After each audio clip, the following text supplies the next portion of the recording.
And that all through the 20s until about 1949, 1950. And so how did we, as a family, come to know Dr. and Mrs. Ru? So my grandfather was younger than the Ru couple, but he was first a student at the Yale in China boys' school in the 20s. Taught by Dr. and Mrs. Ru, and later went on to do graduate studies at Yale to train to become a physicist. But he returned to China in the 40s and became a teacher at the school where he was a high school student. And I think continued to do so throughout most of his life. So he was first a student, then a younger colleague of Dr. and Mrs. Ru, and I think he forever remembered BJ as the blonde little girl running around, or sometimes later biking on the Yale in China campus. And the Rus lived on the Yale in China campus. And a few more words on how Yale in China progressed. To give you guys an idea what happens later. So while the campus remained where it is, it's since expanded, but it continued throughout the early communist era and the Cultural Revolution as a middle and high school and later co-educational. But since the 1970s, so as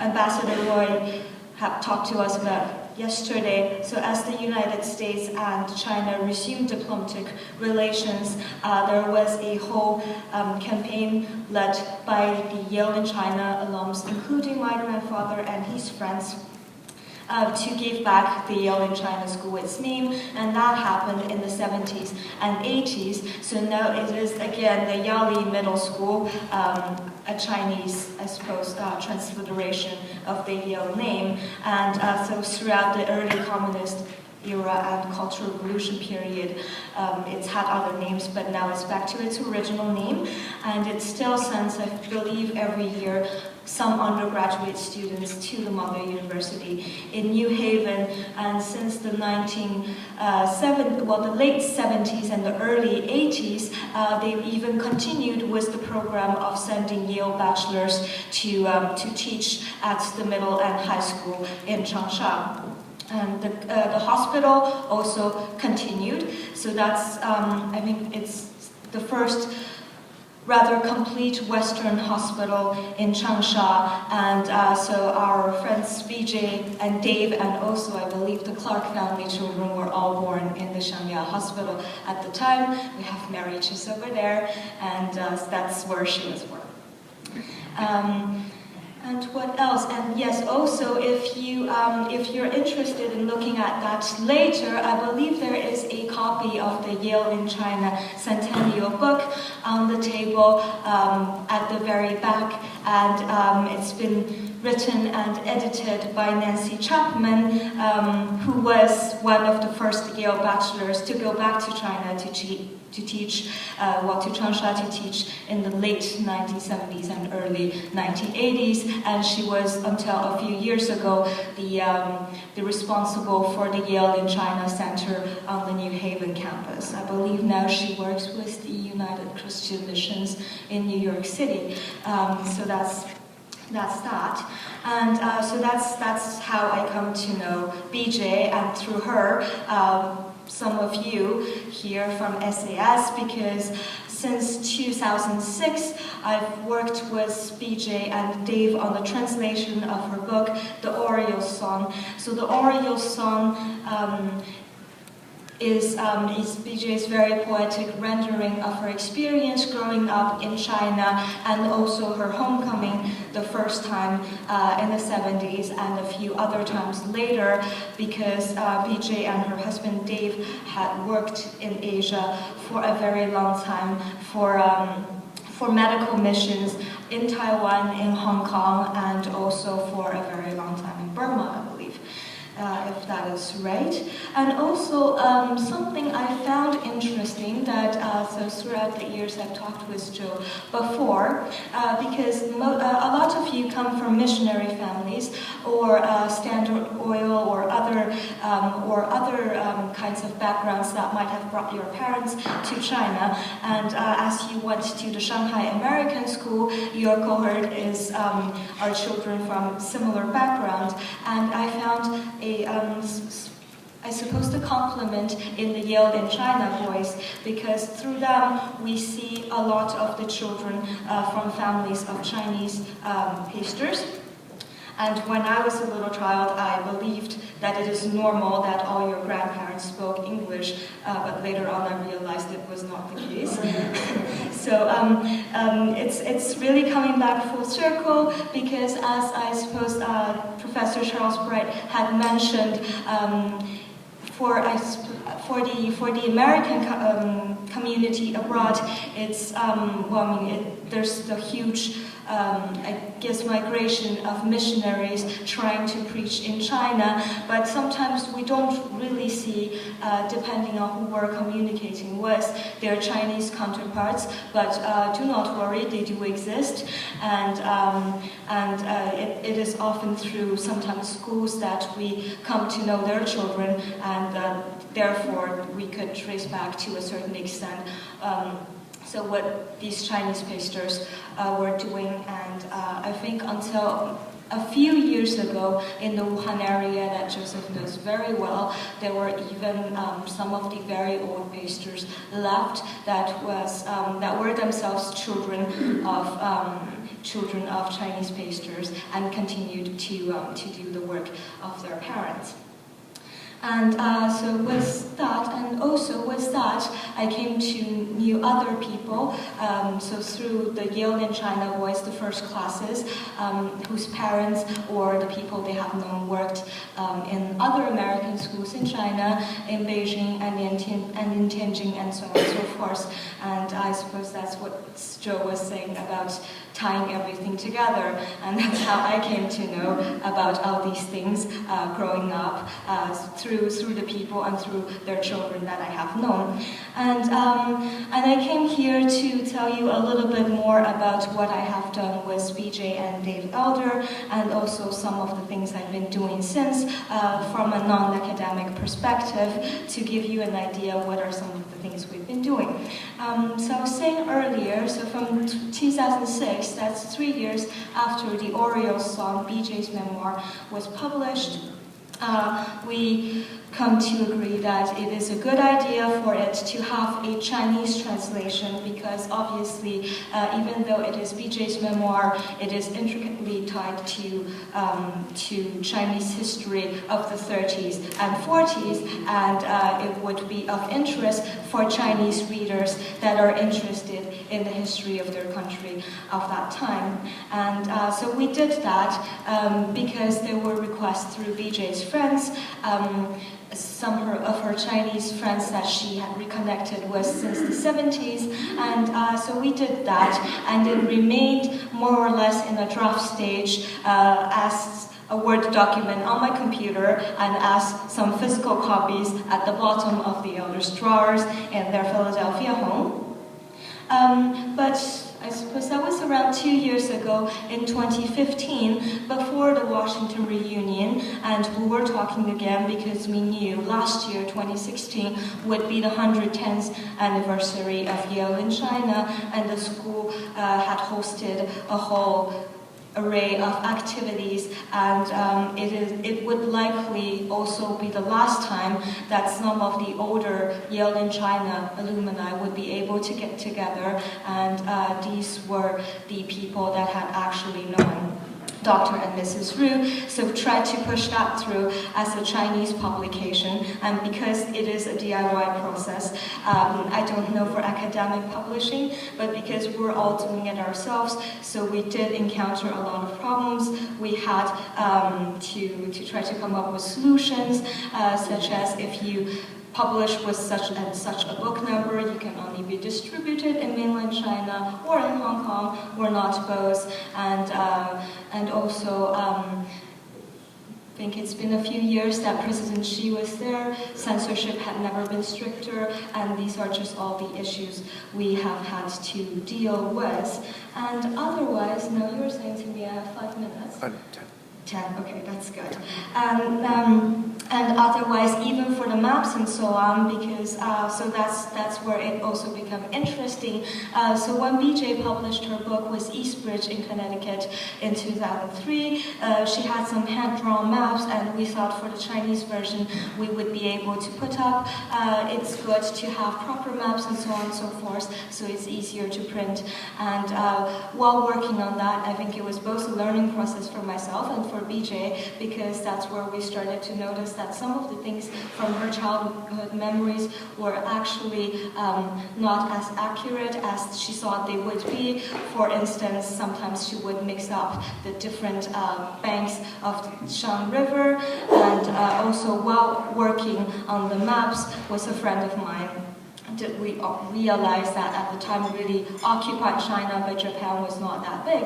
Of course, they had all the key spots, but really only when you go into the details do you realize certain things.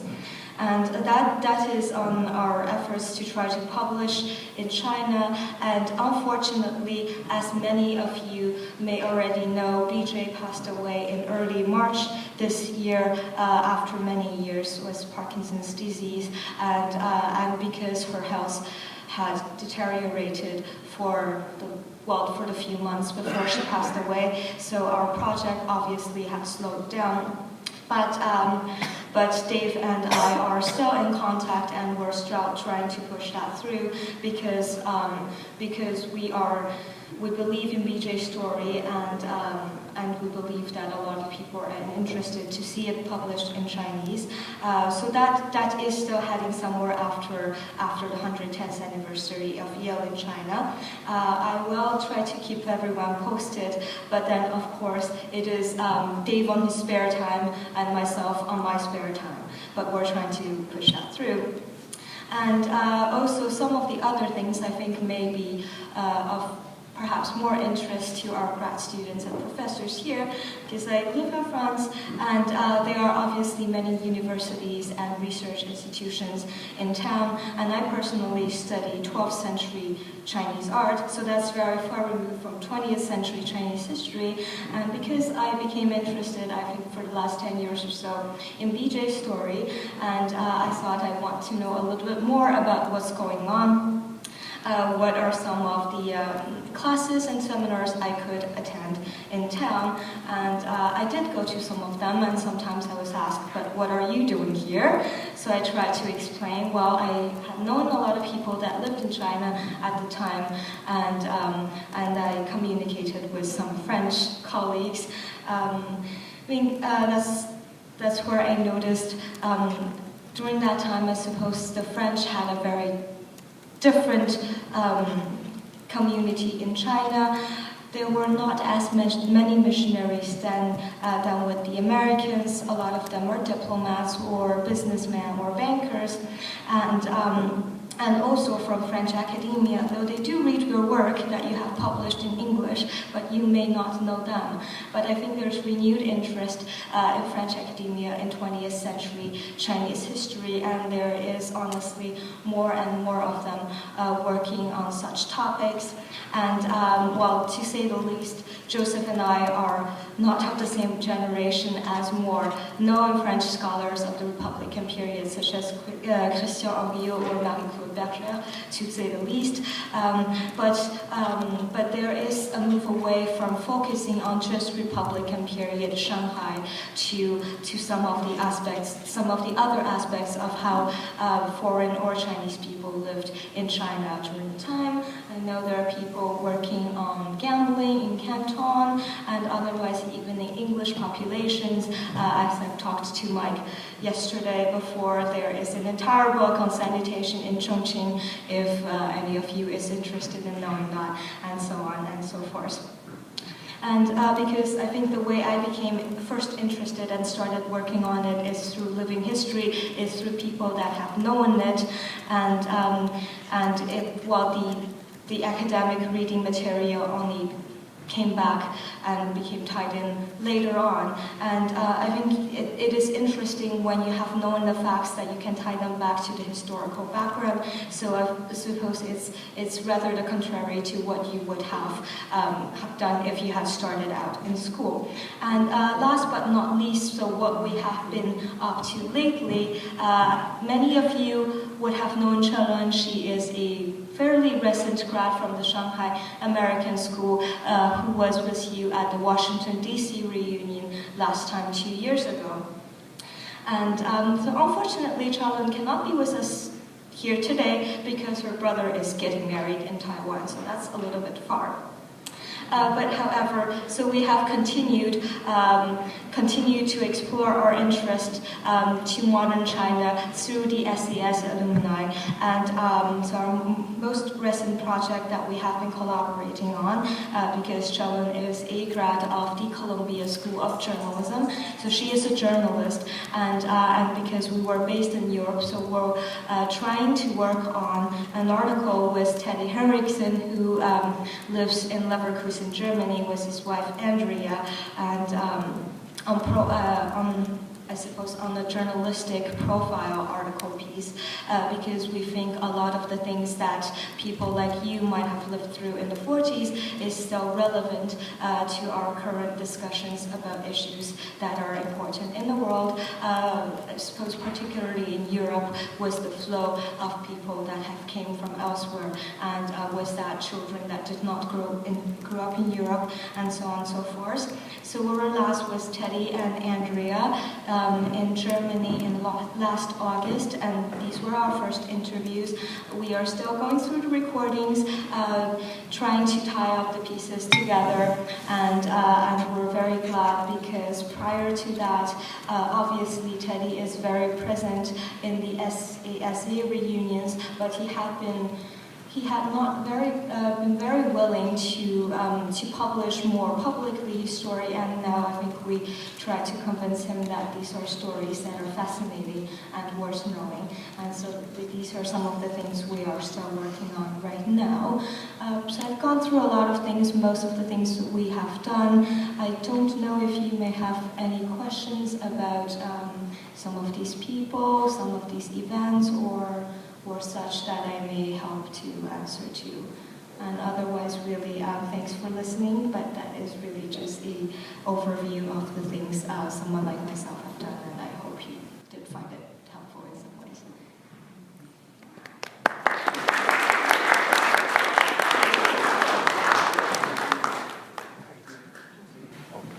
We'll take questions. Of course, and thanks.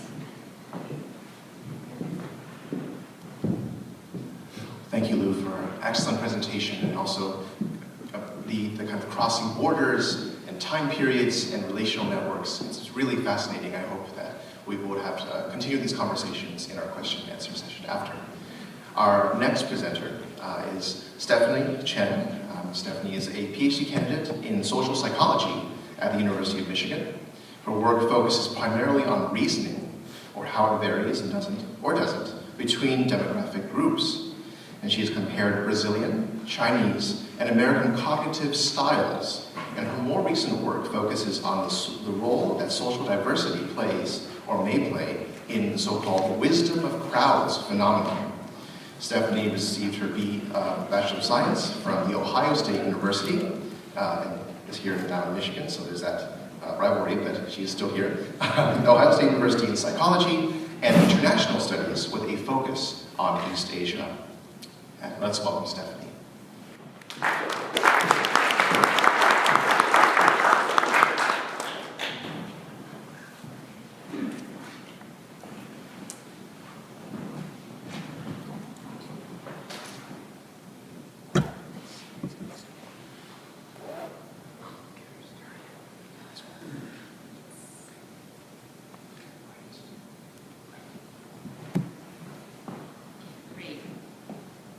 Thank you, Joe, for the introduction, and thank you all for having me here today. It's such a special event. I'm honored to be here at your reunion.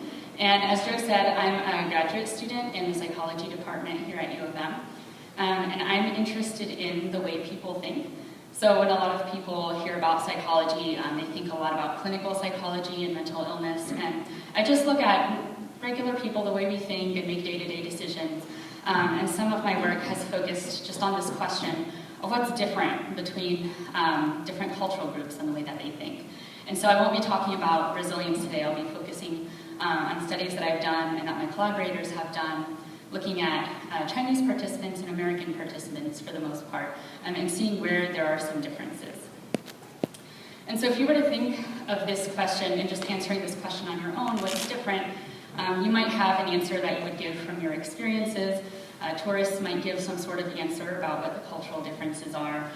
Philosophers might give a different answer. Missionaries might give a different answer. So I do want to situate what I'll be saying just as the psychologist's perspective on what the differences are. There are a lot of ways to approach this question. And I'll add two more caveats before I start.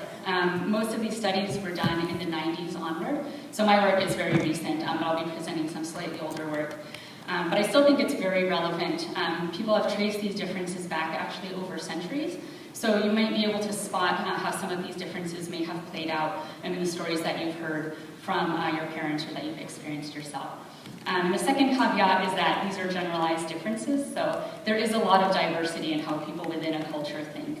So Americans don't all think the same way, and Chinese don't all think the same way. But there are some systematic differences that on average do emerge between the two groups, and I hope you'll find them very interesting. So to start off, I'm going to talk a little bit about attention. It's a really basic aspect of how we think. What we pay attention to in our environment is going to influence the conclusions we draw about what's going on, and it will ultimately influence the conclusions we draw about reality and the nature of the world. And we can't pay attention to everything. We're very selective. So you might not have been paying attention just now to how your shoes feel on your feet, because that's not important.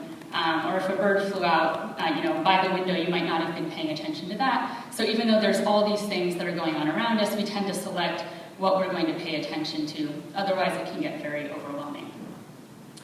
And so if I were to ask you what you saw on the previous slide, if you were paying attention, you would be able to tell me that there was a cartoon picture of a boy, and there seemed to be some friends or classmates behind him.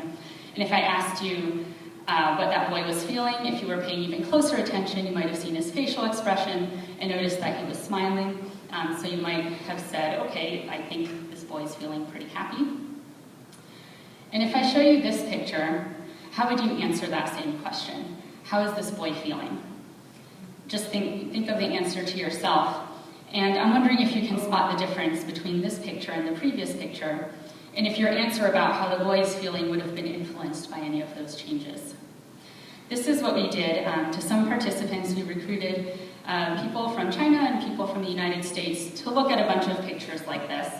And so in each picture, there was a person in the foreground, like this boy, and he had some friends in the background. And we asked them, how is this boy feeling? So for a picture like this, we would ask, how happy is this boy? On a scale of 1 to 10. And we'd show them very similar pictures and ask them the exact same question. Now how happy is this boy? And how happy is that boy? And the answers varied quite a bit by culture.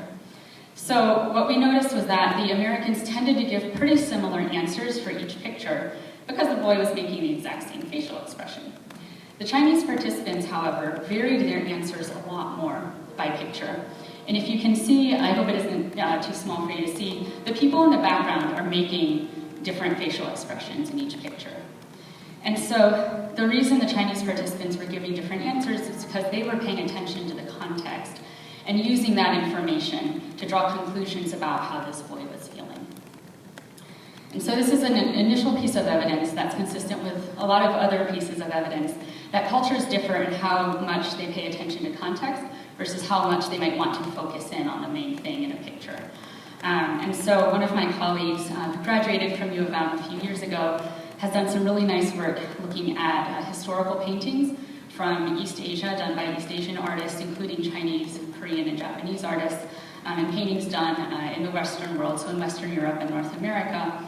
And when they look at portraits, they consistently found that the amount of space that the person's face takes up in the painting tends to be bigger for the Western paintings, so they tend to focus in more on the person, whereas the East Asian paintings tend to include more background, more context in their paintings. And they also saw a similar difference for landscape paintings. The horizon tended to be higher in the East Asian paintings to include more of that context on the ground. They did another fun study where they actually gave cameras to Chinese and American students and asked them to take pictures of someone in their lab. They gave them no further instructions, they just said, take a picture of this person. And the Chinese students liked to just sort of take the picture without zooming in, and the American students really wanted to sort of zoom in and capture the person up close. So they noticed those differences there as well. And the attention differences aren't just limited to these visual things. Some researchers who were also here at U of M has a long tradition of doing these kinds of studies. They looked at Chinese language and English language newspaper reports of 2 murders. One was in Iowa and one was in Michigan. It's a bit of a gruesome topic, but they looked at the coverage of these events, and they noticed after coding all of these news stories that the English language papers tended to really focus on the main actor, so the person who committed the crime, and they tended to speculate a little bit more about that person's character or their personality and what might have made them, maybe such an aggressive or angry person, whereas the Chinese language papers tended to focus a bit more on situational factors. So maybe in one of the stories was of a student who killed their graduate advisor, so maybe the student was under a lot of pressure or things like that, and they just tended to bring up these contextual pieces of information more. So in addition to attention, which is a really just basic aspect of how we think, we also engage in prediction pretty often. You might not think of it this way, so we don't sit around with crystal balls trying to predict the future, but we do engage in more subtle acts of prediction. So if you're trying to plan what your meals will be for the next week and trying to make a grocery list, you might be trying to predict what you'll be in the mood to eat, what's going to be on sale that week, so on and so forth. If you purchase a new blouse, you might think, okay, is this material going to last? Is this going to be an equally nice blouse 5 months from now as when I buy it now? And so some scholars have looked at prediction between Chinese and Americans, or Canadians in this case. So if you were to consider purchasing stock, we tend to engage in prediction more formally when we do that. If you look at the trend on the left, that depicts a stock that over the past 15 days has been going down in value. Would you buy that stock? You can take a moment to think about it just for yourself. It seems to be going down. It's worth less over the course of the past 15 days. How about if you considered the graph on the right? This stock is going up in value. Over the past 15 days, it's become more and more expensive. It's worth more. Would you consider investing in that stock? So when Canadian participants were shown graphs like that and asked whether they would buy the stock or not, when the value was decreasing, most of them said they wouldn't. Only 28% said that it was a good idea to buy that kind of stock, but twice as many said they would buy the stock that was going up in value. They thought that seemed like a good investment. Chinese participants showed a completely different pattern. So most of them were interested in buying the stock that had decreasing value over time. And only half as many wanted to buy the stock that was increasing in value over time. So what could account for these differences? They asked people after they made their decisions why they made those decisions. And Canadian explanations tended to say things like, well, the trend is going up or down, and so I expect it to be stable and continue that way. And so based on that information, I make my prediction that it will continue to go up or down. Whereas Chinese explanations tended to include this concept of change. So they thought, if the value is going up, and it's been going up for a while, we can expect it to eventually start going down. And if the value's been going down, we can expect it to eventually start going up again. So they assumed change in the way that trends move, whereas the Canadians tended to assume some sort of stability. I did a study with my advisor, not on stocks, but on just completely different scenarios. We had Chinese and American participants read 16 hypothetical scenarios that described just a current state and a future change. So for example, Sam did poorly on a math test at the beginning of the term. How likely is it that he will get a good grade in the course? So how likely is it that his bad situation will change for the better? And we gave them many, many different scenarios and just asked them to tell us how likely it was that a change would happen. And consistent with the previous study, Chinese participants were significantly more likely to say that a change would occur than the American participants were.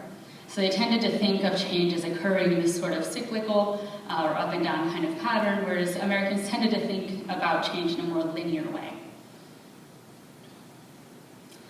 Okay, so the last aspect of reasoning I'll be talking about is contradiction. So we're constantly dealing with information in daily life, and some of it's contradictory, and we have to make sense of the world that we're in. So I'll just give you a brief exercise before going into the research. I have some proverbs up here, and there's a set on the left and a set on the right. Think about which set you prefer, which ones just sound more interesting to you. So the one on the left says, beware of your friends, not your enemies. And the second one there says, too humble is half proud.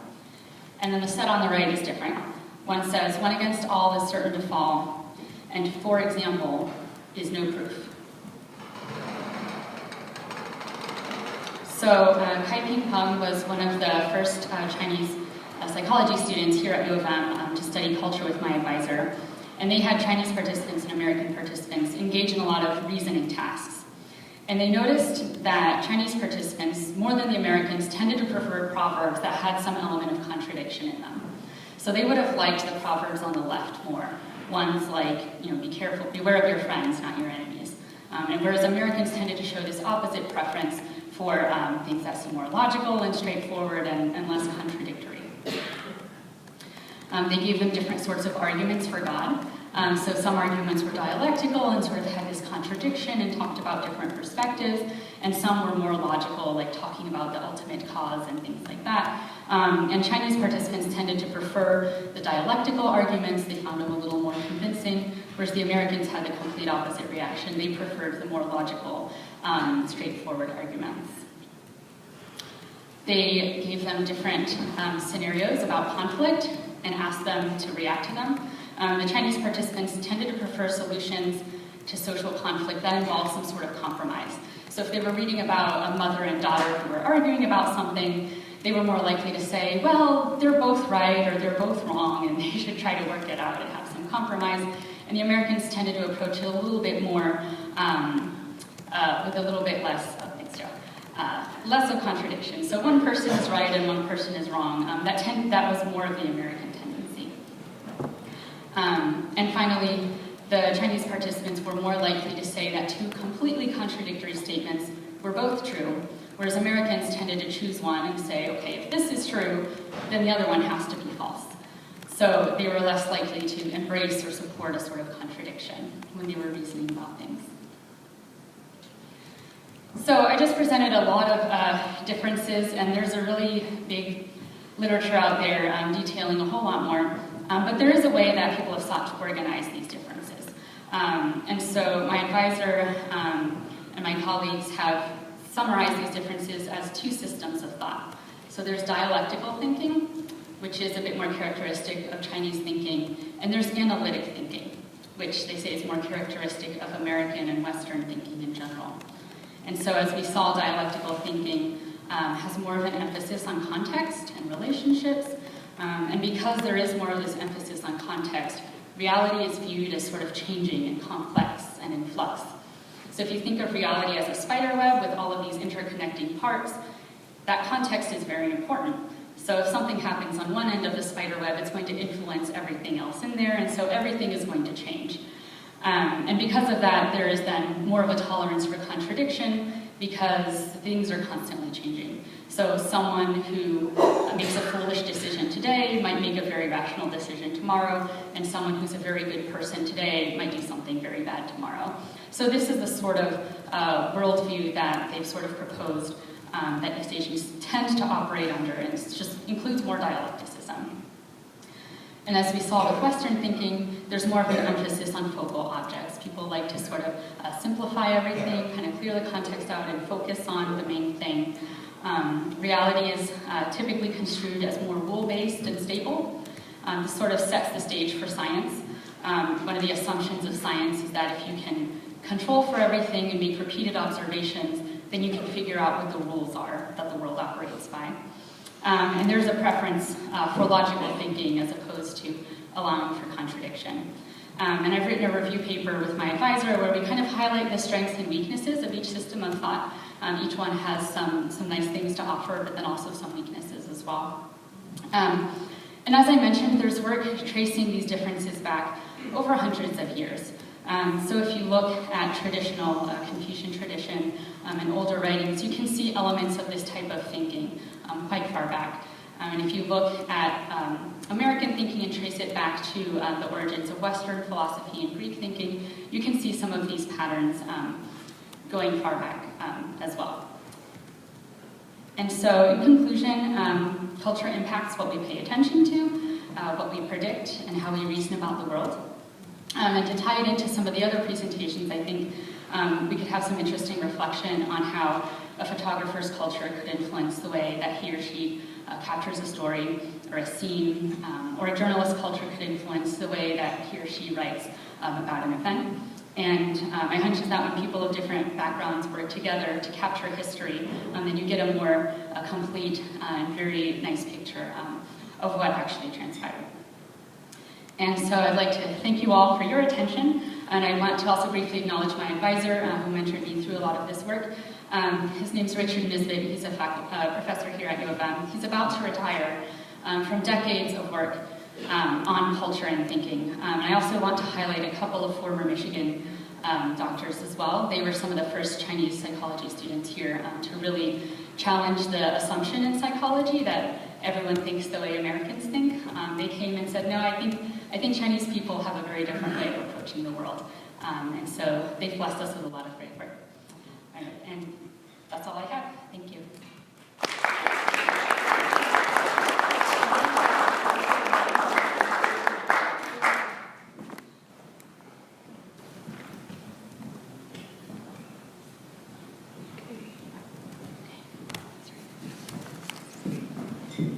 Thank you, Stephanie, for a fascinating talk. Our next presenter is Angie Becker.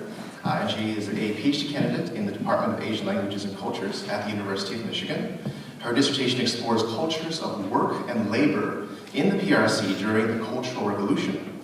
She holds a master's degree in modern Chinese literature from Tsinghua University and a bachelor's degree in comparative literature from UC Berkeley. She is also a graduate of the Inter-University Program in Beijing and the International Chinese Language Program in Taipei. Prior to beginning her doctoral studies at the University of Michigan, Angie worked as an art critic and a book editor in Beijing, editing titles of artists including Ai Weiwei, Yang Fudong, and Zhang Wang. Her work on contemporary art has been published in Art Asia Pacific, Art Forum, Frieze, Leap, and The New Statesman. So welcome, Angie.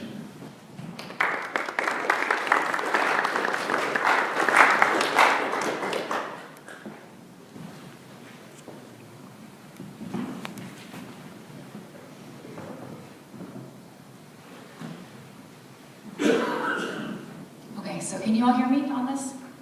Good, okay, thank you. So thank you first to Joseph for the invitation to participate in this conference, and to everybody who participated in organizing it. It's an honor to be here to speak to you. Like Joseph said, I'm doing a PhD in the Department of Asian Languages and Cultures, and I wanted to share with you today a bit of my research for my dissertation.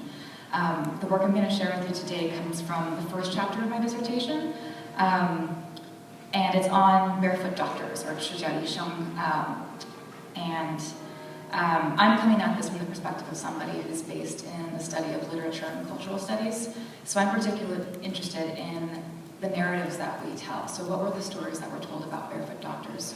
Why were stories... Right into the mic, please. I'm sorry? We want to get right into the mic. Okay. Is this better? Yes. Great, okay. So I'm interested in the stories that we tell about barefoot doctors and in trying to understand why it was that stories of barefoot doctors were so powerful during the Cultural Revolution. So like Joseph said, my dissertation examines cultures of work and labor during the Cultural Revolution. And in each chapter I focus on a different figure or a different culture of work. And I'm particularly interested in how revolutionary cultures of labor, which were foundational to the PRC in its beginning, encountered professional cultures of work during the 1970s. And so here I'll be looking at the barefoot doctors in different works of journalism, literature, film, and fine art. And to give a brief definition of what a barefoot doctor is, for those of you who are not familiar, barefoot doctors were young medical workers who were selected by their rural communes to receive very short courses in medical training. They would then return to their communes to practice health work, and they performed basic medical care and preventative health work. They were involved in immunization campaigns and public hygiene campaigns. They were essentially amateur doctors, and I'm going to get into more what that meant to be an amateur doctor. Is it possible to be an amateur at being a doctor? So I'm particularly interested in the barefoot doctor as a cultural phenomenon that is specific to the socialist Chinese experience. Although the first barefoot doctors were trained in experimental programs as early as 1958, they're remembered today as especially closely associated with the Cultural Revolution.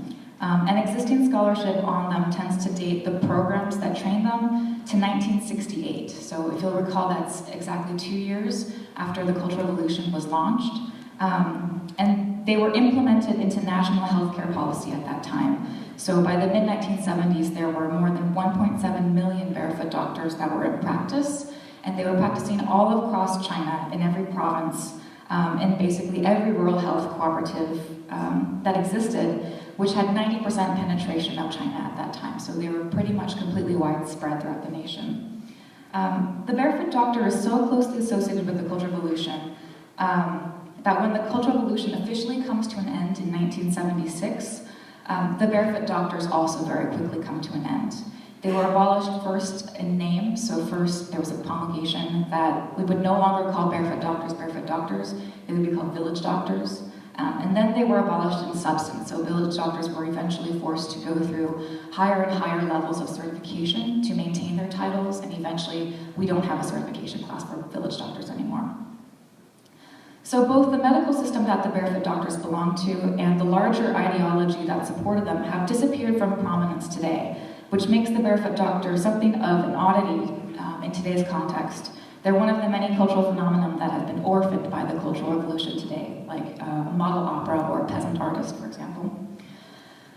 So my research is very motivated by an attempt to access in the present what the revolutionary structure of feeling was that underwrote not only the need for a class of rural medical workers in China, but a culture that celebrated them as its heroes. They were celebrated as heroes of both medical labor and of social justice. And this is a culture that I feel is somewhat illegible in today's cultural context. It's very difficult today to conceive of a low-level rural medical worker being celebrated as a hero or an ideal type, as opposed to a highly trained doctor or a surgeon, which is mostly what we see when we see medicine in culture today. But during the 1970s, not only was there a thriving publishing culture dedicated to the barefoot doctor, and I have here images of, let's see, on the left we have a Barefoot Doctor magazine. Every province published its own version of Barefoot Doctor magazines, and these would be circulated among barefoot doctors themselves and within communes. And then I have here on the right the cover of a Barefoot Doctor handbook. So this is kind of the textbook that they would all read from and train from, which were widely published at that time. There were not many books that were in circulation at that time, but this was one of the most widely circulated, second or third to Mao's Little Red Book. And the Barefoot Doctor was also widely written about in works of journalism and literature. It was also the subject of at least 3 widely distributed films, which I'll talk about today. Those films, this is one called Chunmiao, which was released in 1975. The title means spring shoots, and it's also the name of the heroine who's pictured here. This was a poster promoting it. And both Chunmiao and a film called Hongyu, which I'll also discuss the transformation of a young peasant stationed in a rural commune into a barefoot doctor. There's also a film called Yanming Hupan that focuses on some of the struggles to care for people in rural areas in Hebei, I believe. So what I want to do today is to focus particularly on retrieving those cultures of labor, vocation, and expertise that underwrote the barefoot doctor. I situate my work within the context of the cultural studies of the PRC, But I also utilize insights from the discipline of science and technology studies in order to understand what the basic civic epistemologies of medical and revolutionary expertise were that allowed the barefoot doctor to be elevated as a cultural ideal. I'll begin by discussing the intellectual context in which barefoot doctors emerged, and focusing on their place in late 1950s policies, and then move on to a discussion of the barefoot doctor as a lay expert, and we'll analyze the representation in films such as Hong Yu and Chun Miao. I'll conclude with a few thoughts on the implications of study of barefoot doctors and what that might have to bear on the cultural history of the PRC. And I wanted to share with you here, this is a diary that was purchased in a flea market, and it's a diary that's themed by the movie. So if you can imagine the way that, like, say the Smurfs movie has like themed merchandise that you can buy for children in stores, this is the same thing, but it's for the film Hong Yu. So kids would receive or buy notebooks that have kind of illustrated plates from the film here. So I have a slide here just to show you how ubiquitous this was in the culture at the time. Okay, so first, a few remarks on what it means to be an expert, because I think that is at the crux of this issue of the barefoot doctor. Historically, expertise is seen as an issue that can be seen as conflicting with the ideals of democratic governance. In Western social theory, for example, scholarship on the relationship between expertise and democratic social order has taken much from the work of the thinker Habermas. He criticized expert cultures in the late 1960s as cultures that reduce questions of policy and governance to mere technical challenges that are best solved by highly trained experts. Habermas argued that these cultures eliminate the need for public discussion of social issues and reclassify inherently political matters as technical or non-political. Expertise is therefore frequently seen as a very problematic possession. Those who possess it are privileged with powers that non-experts cannot hope to control, to acquire, or to share, and state reliance on experts is seen in his view as a violation of the rough equality that is presumed by democratic accountability.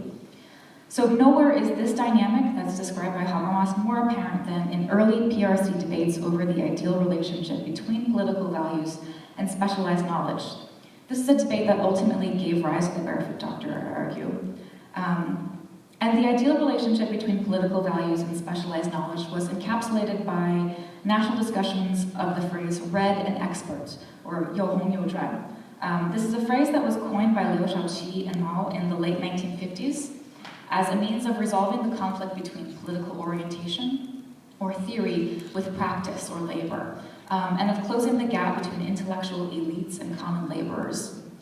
The policies from this period were designed not only to elevate the expertise of the general populace, but also to rewrite long-standing biases against manual labor.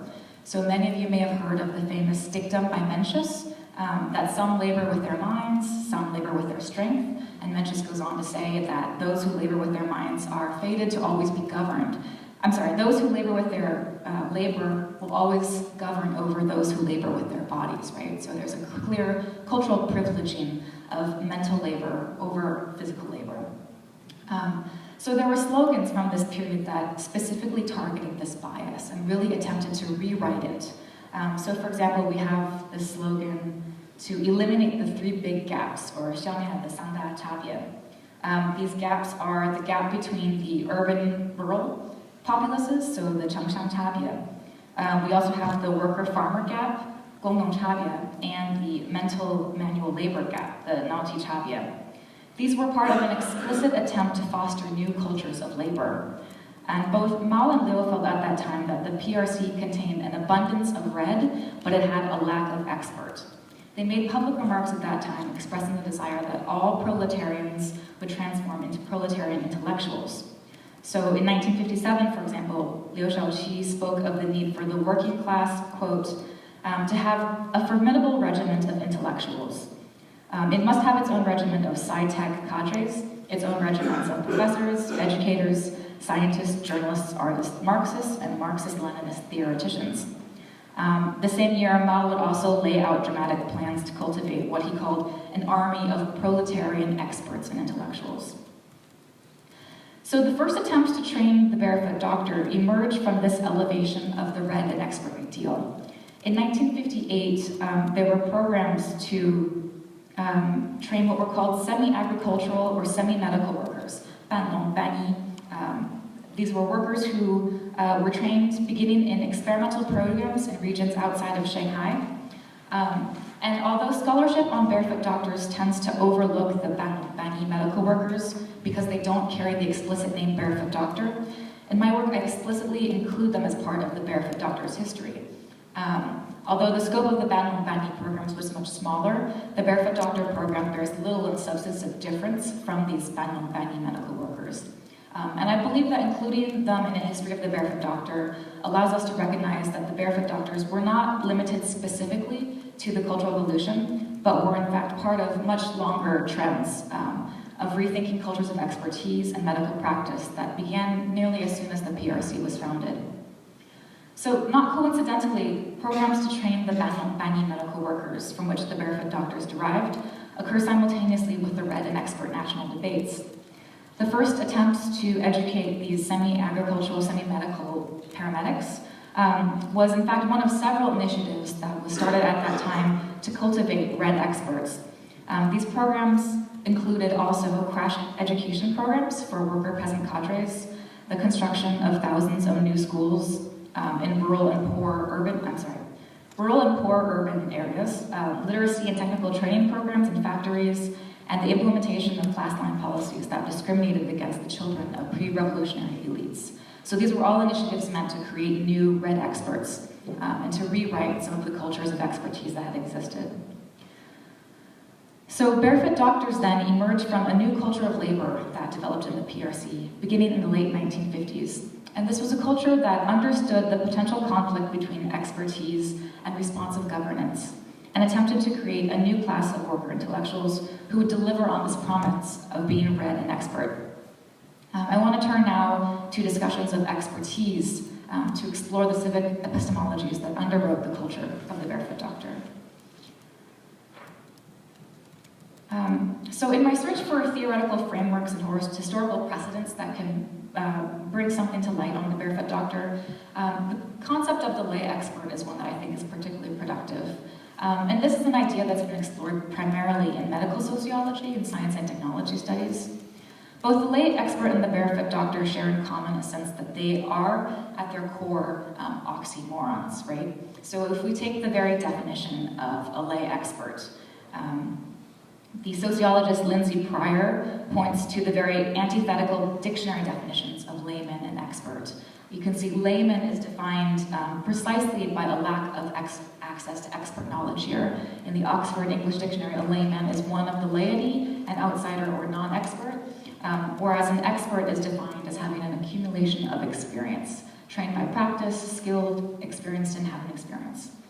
And this is this oxymoronic kind of state of being is something that we find as well in barefoot doctors. For example, some of the first material to write about barefoot doctors was by a committee of Americans who visited the PRC in 1975 to survey the state of the medical field. They issue a report that included substantial remarks on barefoot doctors, and this report, written by Ruth Seidel, has the same kind of contradiction in it. She begins by disputing the accuracy of the name, the barefoot doctor. She says, the term barefoot doctor loses much in translation. Barefoot doctors are neither barefoot nor doctors. The word shijiao, barefoot, is used to emphasize that the barefoot doctor is indeed a peasant rather than to describe the lack of footwear. The reader should also not be confused by the translation of yisheng as doctor, which it indeed means in other contexts. Chinese officials do not equate shijiao yisheng with regularly trained doctors. The former are counted in statistics as peasants rather than health workers, and their patients are said to understand the difference. So Seidel's uneasiness with the term barefoot doctor is therefore twofold. She's both uncomfortable with the suggestion that doctors lack the material resources to afford shoes, which was frequently an issue when discussing barefoot doctors, and also that minimally trained medical workers should be considered doctors, making her reluctant to think of barefoot doctors as having anything to do with their name. So how is it then that lay people become expert or that the barefoot become doctors? Historians of science such as Stephen Epstein have written on this question. And as the dictionary definition of expert reminds us, expertise is asserted through an accumulation of experience. The lay become expert then by virtue of experiential knowledge, and in Barefoot Doctor films and literature, the narrators go to great lengths to establish the central Barefoot Doctor's wealth of experiential knowledge, which is not necessarily of medicine, but of the experience of rural peasantry, or of the lower middle peasantry, the 贫下中农. For example, in the film Hong Yu, released in 1975, I'm going to show you a clip here.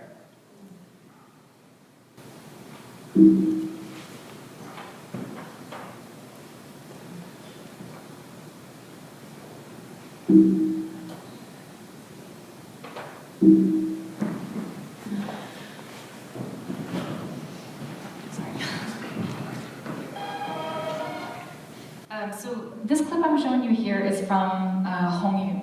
And as we know, Barefoot Doctors had to be nominated by their commune. So this is a scene from the movie in which a group of villagers from the commune that Hong Yu belongs to are discussing who should be nominated to be the village's Barefoot Doctor. And we're going to pay attention here to the reasons they think Hong Yu is qualified to be a doctor. Is the sound connected to the... Yeah, it is. It's going to make it sweet.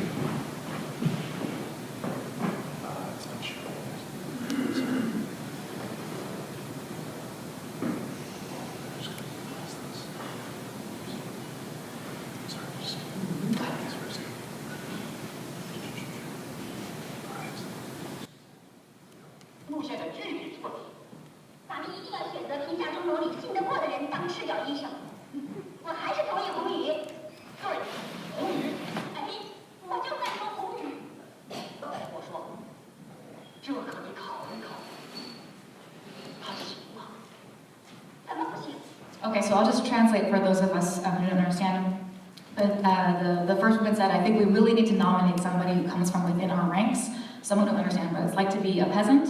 And this second figure here, he's saying, I think we need to think about this a little more. Should it really be Hong Yu? And so this woman is standing up to say why she thinks Hong Yu should be nominated to be the Barefoot Doctor.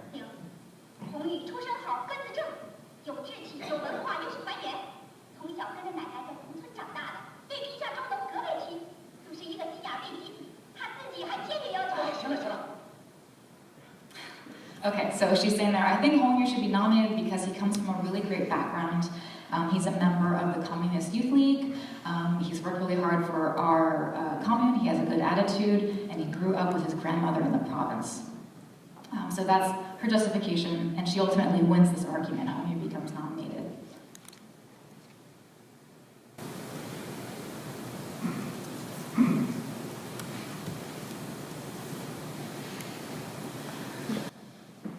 Okay, so Hong Yu's qualifications here for his position are all related to his authority as a legitimate representative of the community. This includes his family background, his time spent growing up in the community, his participation in communal programs. In short, he has the authority of experience necessary to represent his commune in medical training.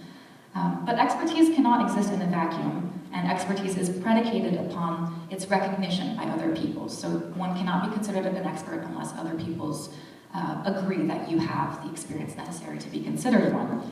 So in the absence of a robust system of credentialing, this is a system that doctors have historically participated in, the audience of the expert becomes essential, as audiences serve to legitimate the claims an expert makes to expertise.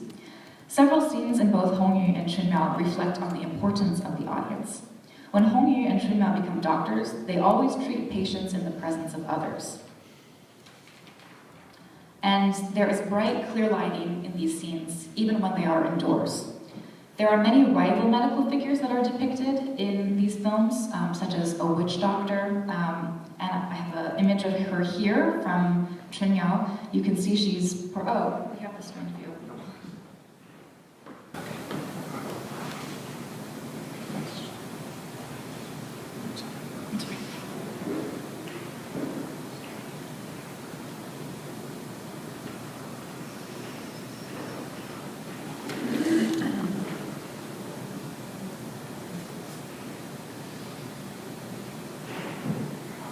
Maybe swap displays. Okay.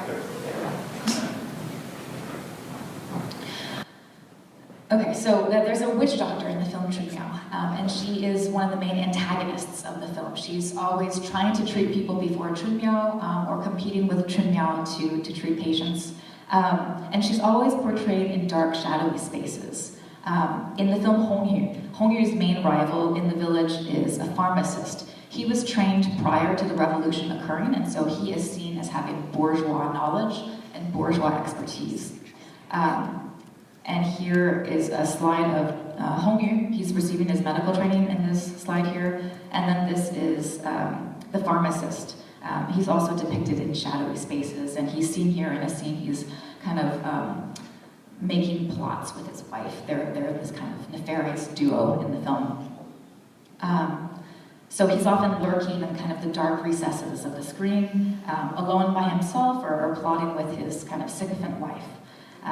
So although the witch doctor and the pharmacist possess competent medical knowledge, so they are seen by other people as being able to treat things even if they disagree with the way in which they do it, they lack the audience to legitimate it. So they're never shown in these spaces practicing with other people or in the presence of others.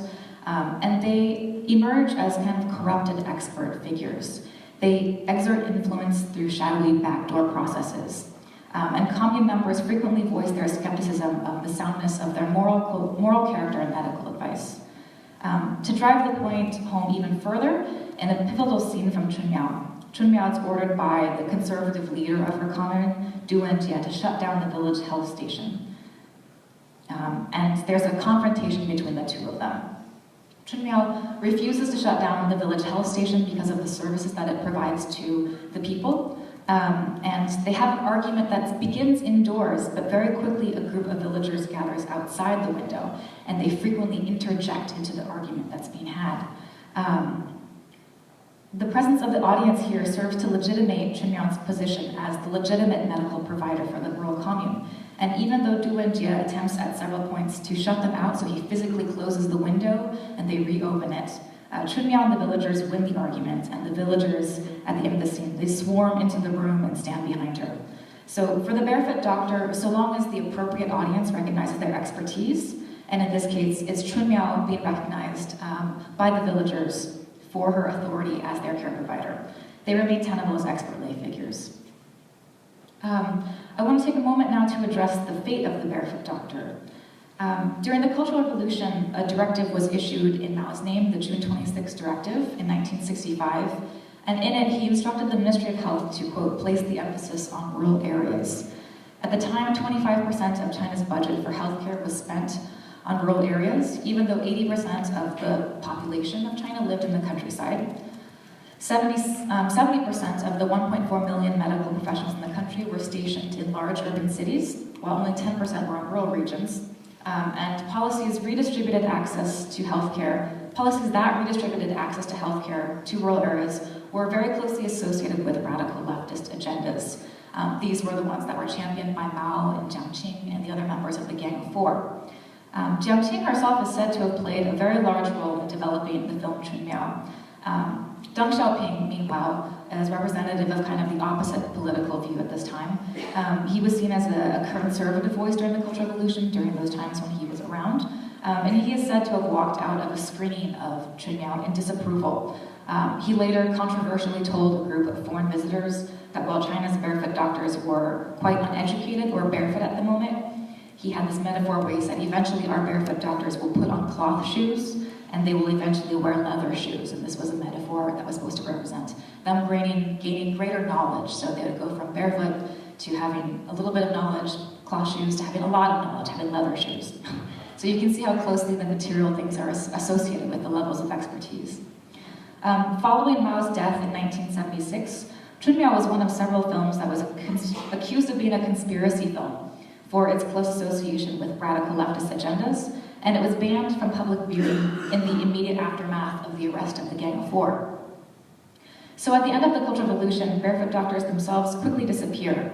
Market reforms and the emergence of a post-socialist society transformed the countryside, and the cooperative medical system collapsed in the 1980s.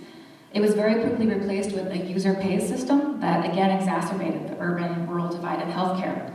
And in 1985, the term barefoot doctor was officially terminated and replaced with village doctor, They themselves are eventually phased out by the 1990s, as the Ministry of Health begins to require higher and higher levels of professional qualifications. Because the public expectations for cultures of medicine, science, and expertise have changed drastically in China since the end of the Cultural Revolution, it now seems something of a curiosity in today's ideological context. But if we look closely enough, we can still see traces of the influence of the barefoot doctor in the present. For example, China's most recent Minister of Health, Chen Zhu, began his career as a barefoot doctor, and that was an experience that deeply informed his policies. A recent wave of nostalgia for the socialist period has allowed for a very modest comeback of the barefoot doctor, and in 2013, a modified rural healthcare system called the New Rural Cooperative Medical Care System was implemented. In scholarship, the consensus around the barefoot doctor is far from settled. Many works of memoir from the Cultural Revolution contain descriptions of barefoot doctors.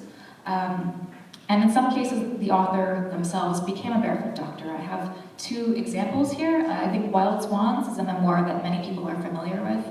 June Chang herself becomes a barefoot doctor during the Cultural Revolution, and she spends a chapter describing that experience. And then I have here a memoir of a barefoot doctor. And in these texts, we generally see the barefoot doctor described as a scam by Mao, right? I think June Chang actually calls the barefoot doctors a, quote, placebo for the peasants.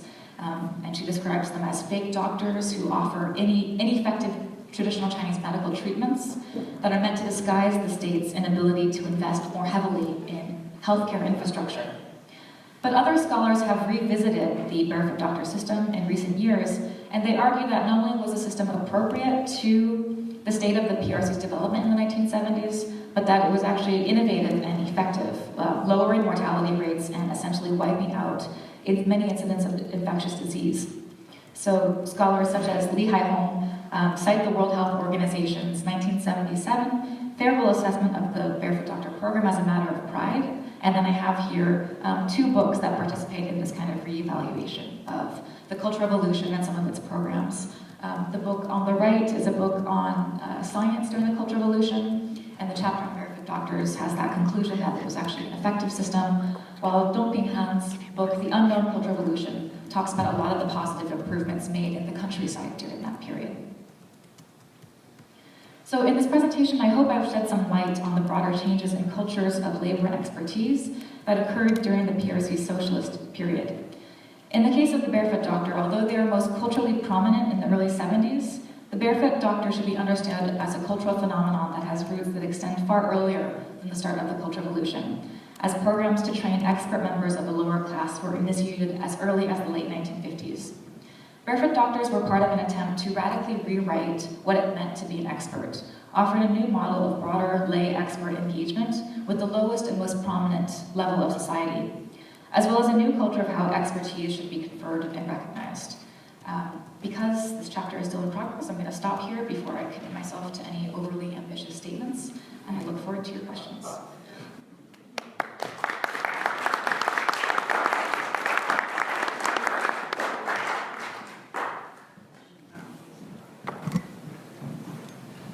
Thank you so much, Angie. It was wonderful.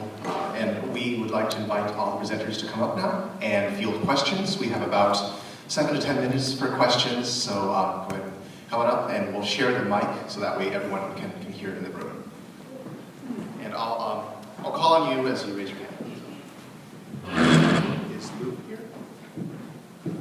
Oh, yes. Yeah, go ahead.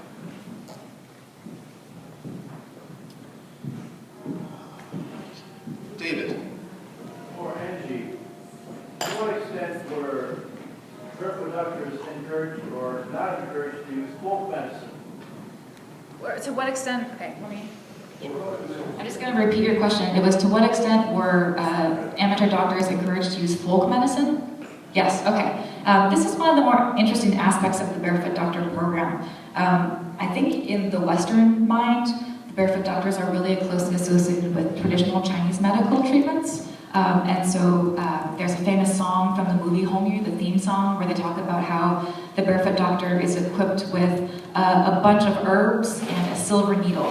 And so the silver needle is acupuncture and the herbs are herbal medical treatments. And so it very much was a big part of what they did and how they treated people. But at the same time, there's the recent scholarship that suggests that although we associate the barefoot doctors with acupuncture, moxibustion, herbal remedies, things like that, recent scholarship suggests that the barefoot doctors actually were most effective at introducing Western medicine into rural China. And so this box here, this medical box is always like the toolkit that a barefoot doctor, that's how you identify them, they have this medical kit. It would have things in it like anti-malarial pills, painkillers, fever relievers, things to treat like basic infections and to ward off disease. And these are all examples of Western medicine, right? And so new scholars have argued that, in fact, by having a bunch of barefoot doctors go out into the countryside with these boxes, that educated a lot of Chinese rural folk into what Western medicine was, what it could do for them, what an antibiotic was, and many scholars are arguing now that the barefoot doctor was actually most significant for introducing Western medicine to people and creating the expectation that they'd be given antibiotics or painkillers or something like that. Carl, did you have your hand up? This may not be a fair question for you, but it relates to the centralization of Chinese medicine following the eclipse of the barefoot doctors. When we returned to our childhood home in southwestern Shandong, my brother and I were impressed with the fact that a hospital that had once had 60 beds in it now have 2 campuses and a complex of somewhere between 4,000 and 5,000 beds. And I wondered, I don't know what this does to the distribution of services to people who don't live in large towns or cities, but I just wondered, do you know if this has been a common pattern across China, this kind of intense and almost scary centralization of services? So you're talking about observing a buildup in the healthcare system in general, or yeah. So I think one significant legacy of the Cultural Revolution is that it did devote so many resources into building up rural infrastructure, particularly in healthcare and education. But that was a legacy that really kind of tossed and turned in the years that followed. So in the 80s, which is a period I don't delve into, we don't see the same emphasis in rural healthcare. In the 90s, the situation in the 80s had become such a crisis that they needed to reinvest. And so I'm guessing what you saw was a buildup that kind of a process that ebbed and flowed over several decades, but have resulted now in a more widespread buildup of rural health services. So now we'll take Ambassador Roy and then Dick Blakey and Mike Palmer. Ambassador Roy. Those are terrific presentations. I mean, really lots of food for thought. But my question's for Angie. I visited China during the Cultural Revolution and went and saw some of the barefoot doctors in operation. And your presentation captured it very nicely. But experience has shown that where the medical needs are much vaster than fully trained doctors can meet, you actually vastly improve healthcare by going to substandard medical foremen, in a sense. For example, every military can't possibly provide doctors to meet battlefield situations. And so you have trained medical corps people who are not doctors, but who know how to stem bleeding, who can administer pain-killing things, can, in other words, sustain life long enough to get the patient to a fully qualified doctor. And that vastly improves the ability to reduce death from casualties. The difference between medical corpsmen, however, and the barefoot doctor was the barefoot doctor had an overlay of ideology associated with it, as opposed to simply the idea of trying to provide a better standard of rural health care. But at the very end of your comments, you referred to the fact that the reevaluation of the barefoot doctor found that, in fact, the experience was that medical service was vastly improved during the Cultural Revolution by having partly trained people widely available. Can you expand a little bit on, do the statistics support that? In other words, that mortality rates were reduced, that the infectious diseases were decreased during that period? Or is the statistical basis ambiguous in terms of whether they actually had a positive impact on medical care?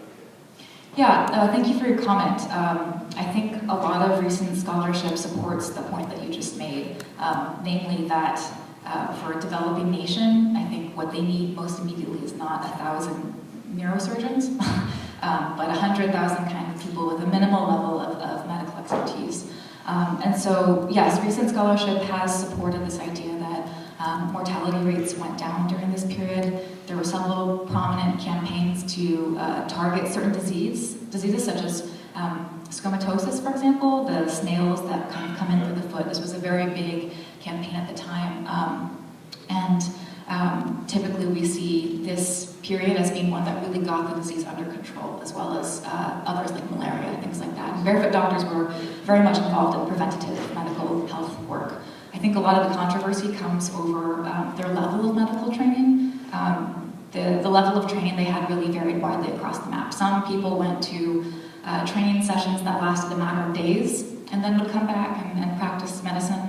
Other people would spend 6 months, a year, 2 years in training and then come back and train with urban doctors who had been stationed in their commune, and so they effectively received an internship from these doctors. So it really was kind of all over the place in terms of the level of training that people had. But in general, I think the scholarship is supporting your point. We'll take the next 3 questions in sequence, and then the presenters can answer them as they're willing. So just go ahead and say your question quickly, and we'll get through the time. Dick? Yes, I just wanted to comment that in 1965 we went to Hong Kong, and of course we witnessed the development of the rural barefoot doctors. But this led to the conceptualization of primary, secondary, and tertiary health care.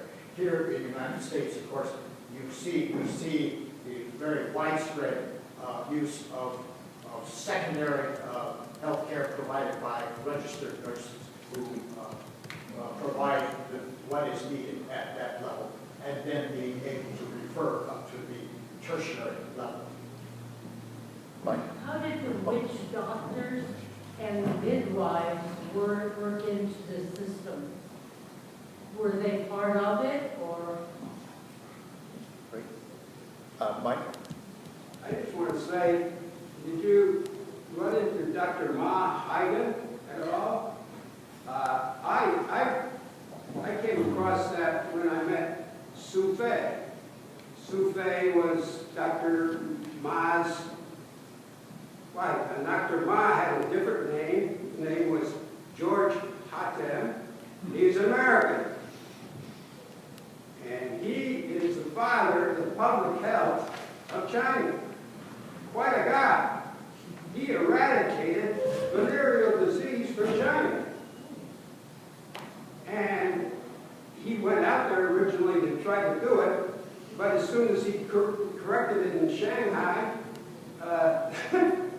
they went back to the problems, and he said, this is a losing proposition. But he was in Yunnan with Mao.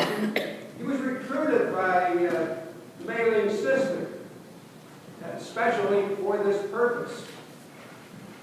He was educated in University of North Carolina, and then he went to Europe. But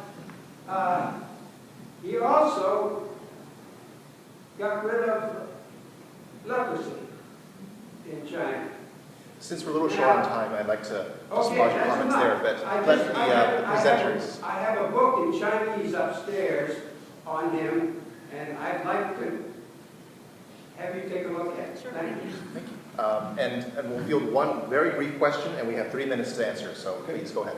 I'd like to ask a question that would link 2 of the dissertations. One is, this is a different historical time and period. You say ideology, it's the Cultural Revolution. How much would the effectiveness of what you see here depend on the viewer, the audience, the time period, and who is doing the evaluation, Chinese medicine versus a Western observer? Great. So we have a wide range of questions here, so if you'd like to answer.